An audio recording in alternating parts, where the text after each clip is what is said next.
नमस्तुभ्यं प्रभाकर नमोऽस्तु ते।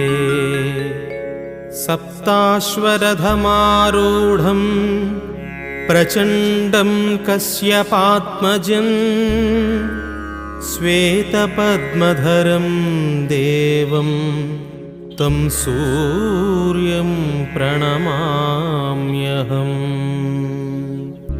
लोहितं रथमारूढं सर्वलोकपितामहं महापापहरं देवं तं सूर्यं प्रणमाम्यहम्।